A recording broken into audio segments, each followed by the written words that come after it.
This story is titled, When My Dad Passed, My Sister Blew Through Her Part of the Inheritance on Vacations and a Fancy Stuff. Then she demanded I hand over mine to pay for her husband's medical bills. I refused, so she tried to sue me and my aunt for control of it. And yeah, that shit blew up in her face. Hey everyone! Before we jump into today's video, I need your help. We've noticed the channel is losing some traction, and subscribing is one of the best ways you can support us. It's quick, free, and it helps us keep bringing you awesome content. Your support means the world. Let's keep this channel growing together. Thanks so much. Now, let's start the video. I've spent lots of time scrolling through Reddit, reading stories and thinking, that could never happen to me. But now, with everything that's gone down, I feel like my story deserves to be here. It's a mess, here it goes. Growing up, Maddie always acted like she ran the show. She's 27 now, married to this dude Jason, who's basically her arrogance in male form. Meanwhile, I'm 17 and finishing high school, living with Aunt Susan after Dad passed away because Maddie's too busy throwing tantrums to deal with real life. Oh, and Maddie and Aunt Susan? They've never gotten along. They've been enemies since, forever. To explain this properly, Maddie's a control freak. She's the kind of person who loves being in control. When we were kids, she'd take over everything. Game night? Maddie had to pick the game. Movie night? It had to be Maddie's favorite movie. And if she didn't get her way, cue the world's most passive-aggressive tantrum. It worked most of the time, except with Aunt Susan. Aunt Susan didn't play Maddie's games, and Maddie hated that. I still remember this one time when we were younger. Dad was sick, and Aunt Susan came over to help out. Maddie was supposed to be doing the dishes, but instead, she was texting Jason and pretending not to hear anyone. Aunt Susan, being Aunt Susan, told Maddie to get off her butt and finish her chores. Maddie rolled her eyes and muttered something like, "You're not my mom." Aunt Susan didn't miss a beat. She said, "No, but I'm not your maid either, so get moving." Maddie did the dishes, but she slammed every plate and cup like she wanted to shatter them all. Afterwards, she ranted to me about how Aunt Susan was always on her case and trying to act like she's in charge. I didn't say anything, but honestly, Aunt Susan was right. Maddie's resentment of Aunt Susan only grew as we got older. Aunt Susan would show up to help Dad with stuff Maddie should have been doing. She'd drive him to doctor's appointments, help with bills, and make sure there was food in the fridge. Maddie called it interfering. She said Aunt Susan was trying to control the family. I called it stepping up. Maddie didn't want to see it that way because it made her look bad. By the time Jason entered the picture, Maddie had perfected her golden child act. Jason worshipped her, and she loved having someone who thought she could do no wrong. Aunt Susan, of course, didn't like Jason from the start. She said he was arrogant and fake, which, spoiler, he was. But Maddie didn't care. She acted like Jason was the best thing that ever happened to her and ignored everyone who disagreed. Jason wasn't just arrogant. He was a full-blown jerk. Every time he came over, he had something snarky to say. If Dad cooked dinner, Jason would make a comment like, "Well, this is interesting." If I mentioned my plans for med school, he'd laugh and say, "Better have a backup plan, kid. Not everyone's cut out for that." Maddie never stood up for me. She just laughed along. Like Jason's rudeness was some kind of joke. Aunt Susan, on the other hand, didn't hold back. She'd shut Jason down with a sharp comment, or just straight up ignore him, which drove him nuts. Maddie's relationship with Aunt Susan got worse after she married Jason. She barely showed up to family gatherings. And when she did, it was only to make some dramatic exit after arguing with Aunt Susan. I remember one Thanksgiving where Maddie started ranting about how some people in the family didn't respect her marriage. Everyone knew she was talking about Aunt Susan, but Aunt Susan just shrugged and said, "Respect is earned, not demanded." Maddie left in a huff, dragging Jason with her, and we didn't hear from her for months. Despite all this, Aunt Susan never stopped being there for me and Dad. She wasn't just an aunt to me, she was like a second parent, especially with how much Maddie was checked out. While Maddie was busy playing house with Jason, Aunt Susan was the one helping me with homework, driving me to school, and teaching me how to cook something other than mac and cheese. She never made me feel like a burden, even when I was struggling with everything going on with Dad. The truth is, Maddie's hatred of Aunt Susan wasn't really about Aunt Susan. It was about Maddie. Aunt Susan saw Maddie for who she really was. Self-centered, manipulative, and not as perfect as she wanted everyone to believe. That scared Maddie because she couldn't control Aunt Susan the way she controlled everyone else. She couldn't charm her, guilt-trip her, or twist her words to make herself look better. And instead of dealing with that, Maddie just labeled Aunt Susan as the enemy. Looking back, it's wild how Maddie could hold on to that grudge for so long. Even after she got married and moved out, she'd still find ways to complain about Aunt Susan. She'd say stuff like, "Why does she always have to be involved?" Or, "I can't stand how she treats me like a kid." Meanwhile, Aunt Susan was the one taking care of everything Maddie couldn't be bothered with, like making sure Dad was okay and keeping the family from falling apart. I didn't realize how bad things would get between them until after Dad passed. That's when Maddie's hatred turned into something else. Something meaner, darker. It wasn't just about not liking Aunt Susan anymore. It was about trying to take her down. And trust me, Maddie wasn't done yet. By the time Dad's health really started to decline, I knew things were about to get tough. He'd been dealing with heart problems for as long as I could remember, but in my junior year, it got so bad he couldn't hide it anymore. He'd get winded walking from the kitchen to the living room, and some days he could barely get out of bed. It killed me to see him like that, because Dad was always the strong one. The guy who'd work late shifts and still find time to make pancakes on Sunday mornings. Aunt Susan stepped in right away. She'd always been there for us, but now it was different. She started coming over almost daily, helping with everything from doctor's appointments to making sure Dad actually ate. Maddie, she was nowhere to be found. I tried to keep Maddie updated. I'd text her, call her, leave voicemails. "Dad's not doing great," I'd say. "You should come by and see him." She'd always have an excuse. "Jason's been working late," or "I've got so much going on at work." The one that really pissed me off was, "Let me know if it gets serious." Like, what the hell did she think was happening? Dad was seriously ill, and she couldn't even spare an hour to visit him. I'll never forget the night Dad collapsed in the living room. I was in the kitchen doing homework when I heard a loud thud. I ran in and saw him on the floor, clutching his chest, his face pale and sweaty. I panicked and called 911, then called Aunt Susan. She got there before the ambulance did, her face tight with worry, but calm enough to keep me grounded. "Maddie?" She didn't pick up. I left her a message. "Dad's going to the hospital. You need to come now." That hospital stay was the beginning of the end. Dad was there for weeks, and every day I hoped Maddie would show up. She didn't. Aunt Susan and I were there every day, sitting by his bedside, holding his hand, and trying to keep him comfortable. The nurses knew us by name. Maddie? She didn't even bother to call until the second week, and even then, it wasn't to ask how Dad was doing. It was to complain about how hard her life was with Jason's health issues. Now, here's the thing about Jason. He's got some kind of chronic illness. I don't know much about it because we've never been close, but Maddie liked to bring it up whenever it was convenient for her. "You don't understand how hard it is," she'd say. "Jason's been so sick lately." I get it. Being sick sucks. But she was using it as an excuse to ignore what was happening with Dad. The day Dad passed away, it was just me and Aunt Susan in the room. He'd been in and out of consciousness all day, barely able to speak. I held his hand, and Aunt Susan stroked his hair, telling him it was okay to let go. When he finally stopped breathing, it felt like the whole world stopped. I don't think I've ever cried so hard in my life. Aunt Susan stayed with me the whole time, even as I broke down completely. Maddie didn't even know until hours later. When I finally got through to her, she acted like I was overreacting. "Why didn't you tell me it was this serious?" she said, her voice all fake concern. I wanted to scream. I had been telling her. For weeks. She just didn't care enough to listen. Maddie didn't show up for the funeral either. She said something about Jason not feeling well, and how she couldn't leave him alone. Aunt Susan and I handled everything. Arranging the service, sorting through Dad's stuff, making sure everything was paid for. Maddie didn't lift a finger. She sent some flowers and a generic sympathy card, but that was it. I was furious, but I didn't have the energy to fight her. I was too busy trying to process the fact that my dad was gone. A few days after the funeral, Aunt Susan sat me down to talk about what would happen next. "Your dad left a will," she said. "We'll need to go through it with the lawyer. I want you to know that whatever happens, I'm here for you." I nodded, not really understanding what she meant. At that point, I wasn't even thinking about the will.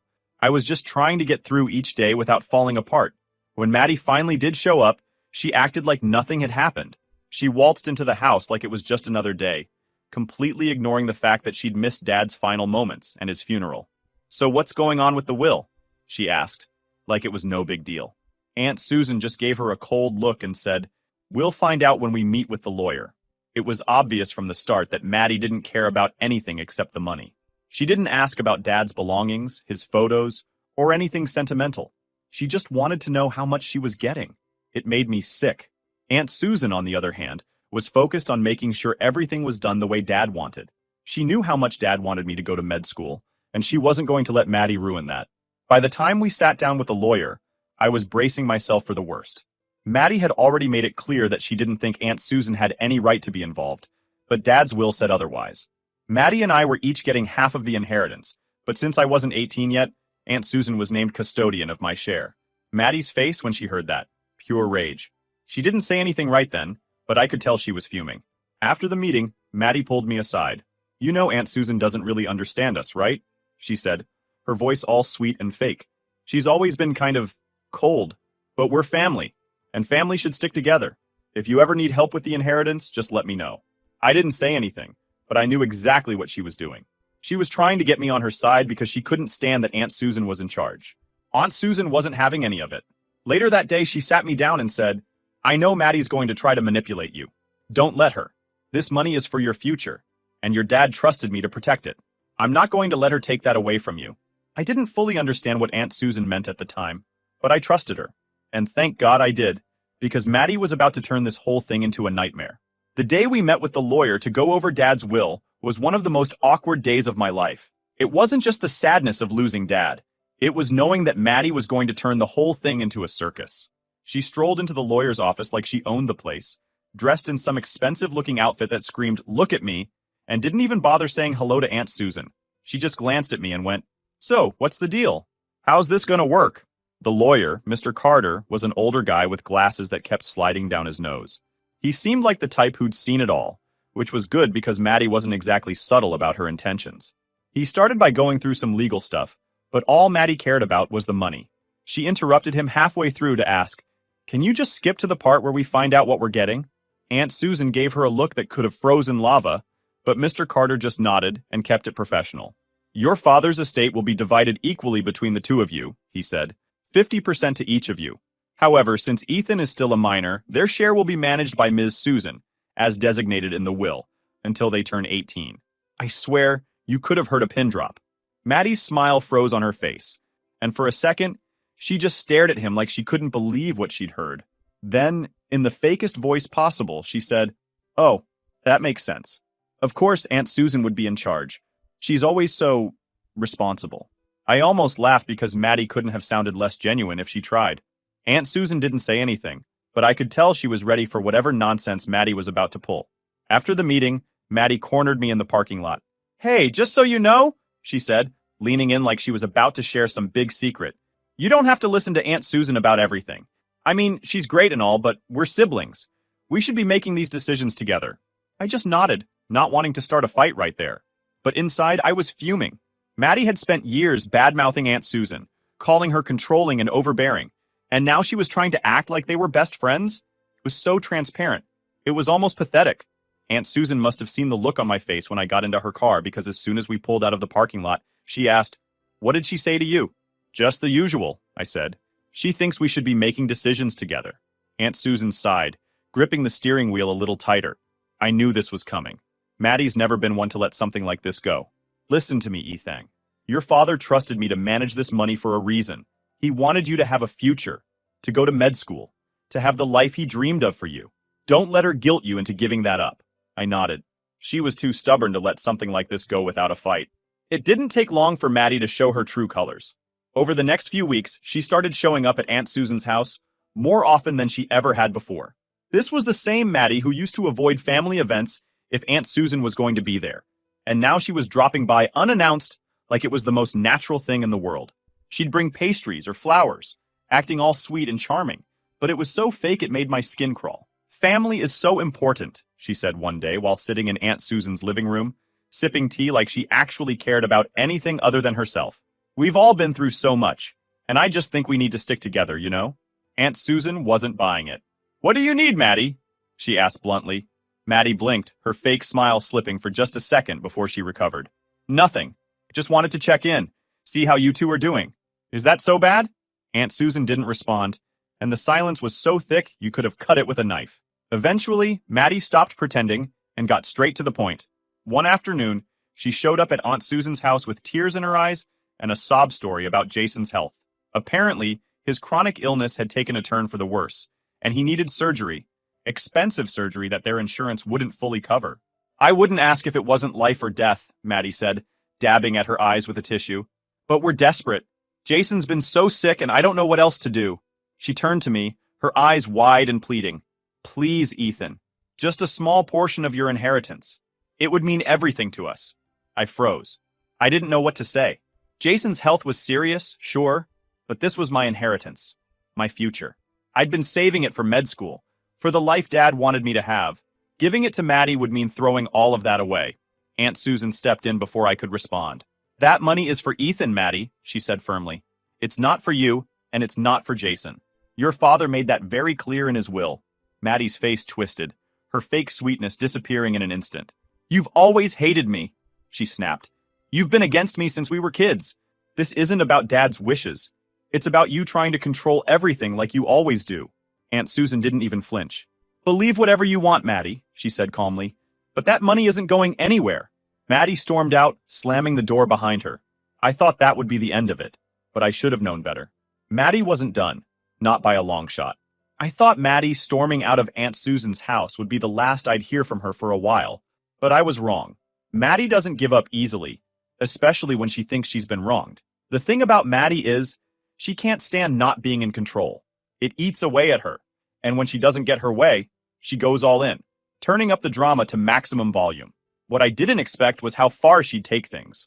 It started small, like it always does with Maddie. She sent me a couple of texts the day after she left Aunt Susan's, acting all calm and reasonable. Hey, I know things got heated yesterday, she wrote. I just want you to think about what I said. Jason's surgery isn't optional, it's life or death. We're family, and I know Dad would want you to help. I ignored it at first. I didn't want to engage because I knew it wouldn't lead anywhere good. But Maddie doesn't take silence as an answer. The next day, she showed up at Aunt Susan's house again, unannounced. I was in my room when I heard the doorbell, followed by Maddie's overly loud, overly sweet voice. I want to talk with Ethan, Maddie said, trying to sound innocent. It's important. Whatever you have to say, you can say it from the porch, Aunt Susan replied. I peeked through my window and saw Maddie standing there, holding a folder like she was about to make some big presentation. Fine, she huffed, flipping her hair over her shoulder. I brought some information about Jason's condition. I thought maybe if you both understood how serious this is, you'd reconsider. Aunt Susan didn't say anything, just crossed her arms and waited. Maddie took that as her cue to start her pitch. Jason has been dealing with this for years, she began, pulling papers out of her folder and holding them up like they were some kind of evidence. But now it's gotten to the point where he can't function without surgery.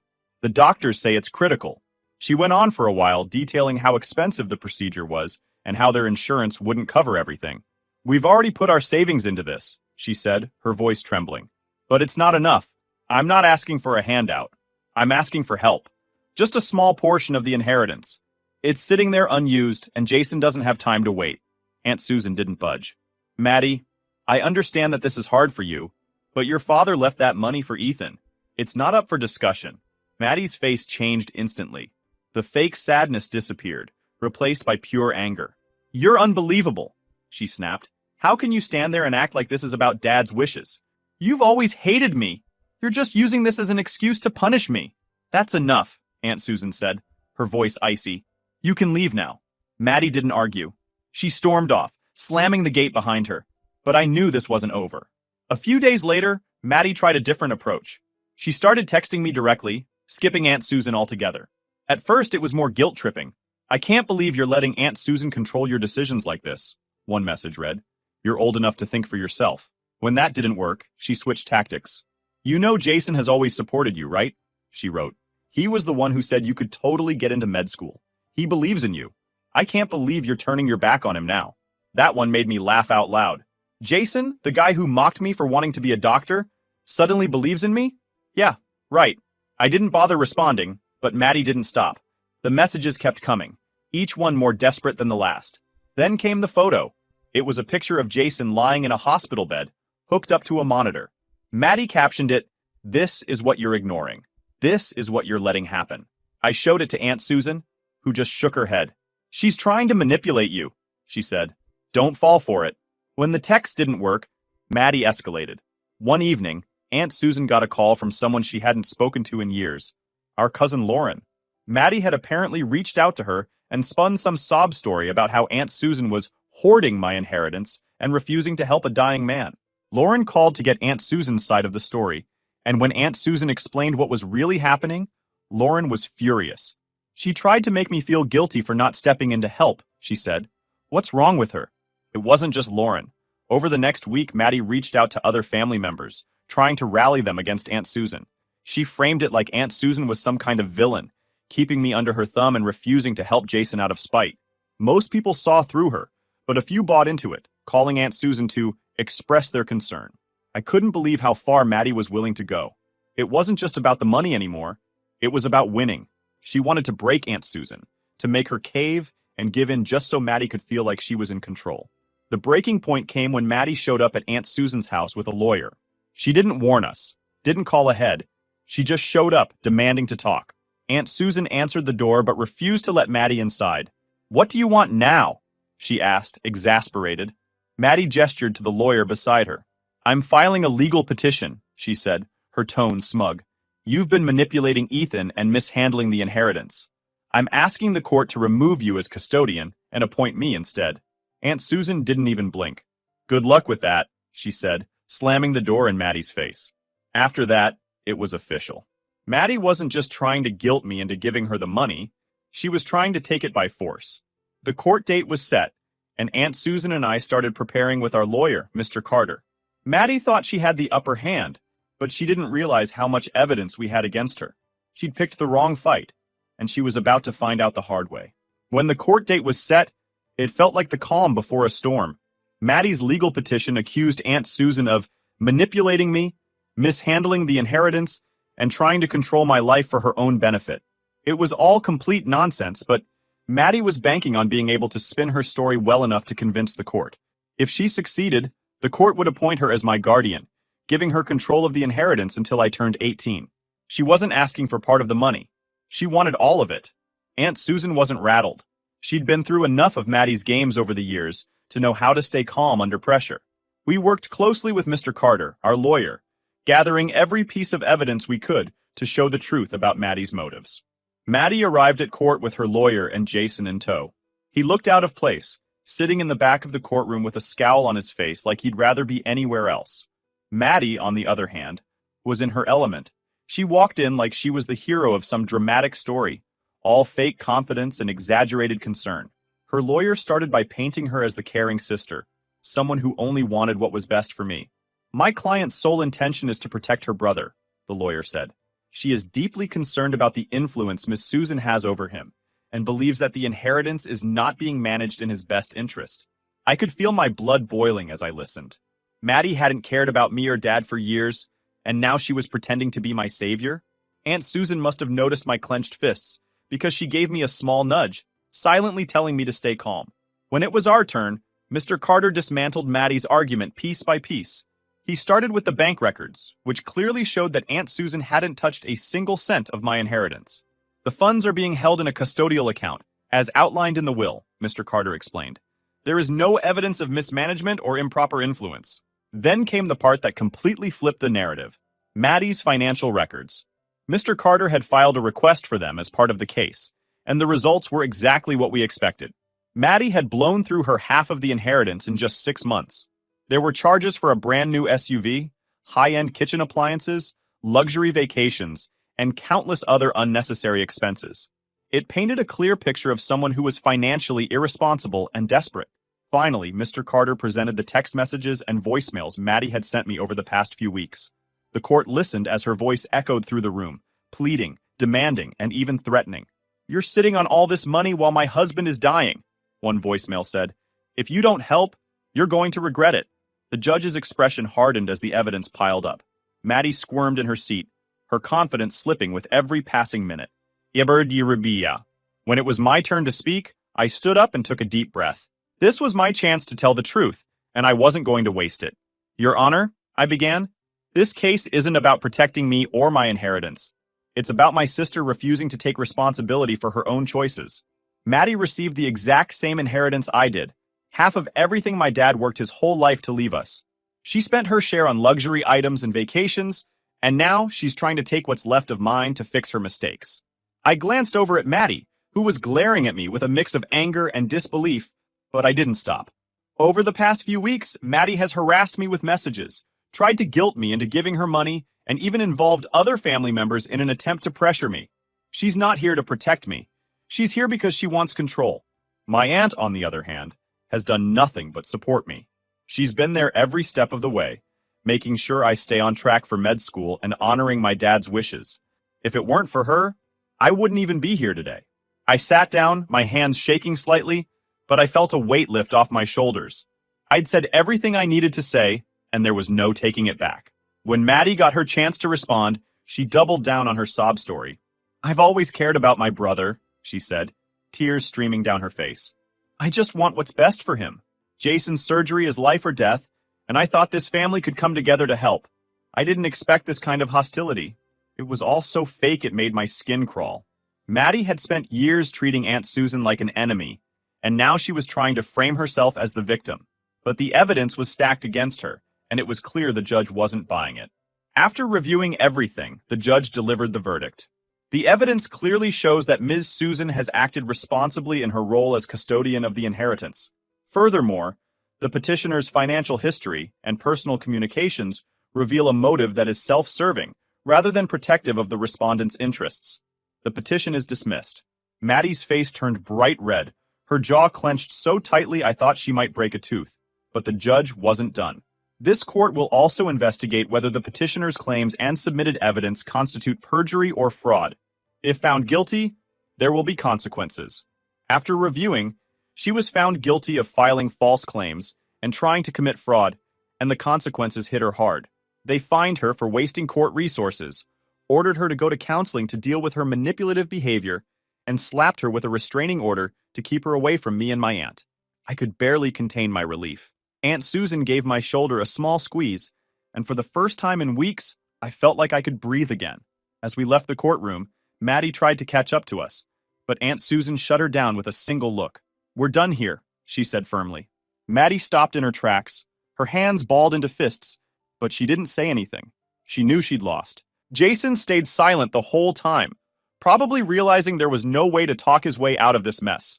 The two of them left together, Maddie muttering angrily under her breath, but I didn't care what she had to say anymore. The fight was over, and we'd won. Walking out of that courtroom, I felt like I finally had control of my life again. Aunt Susan and I had stood our ground, and Maddie's schemes had backfired spectacularly. She thought she could manipulate me and everyone else to get what she wanted, but in the end, she'd only exposed herself for who she really was. And now, she couldn't touch me, or my future.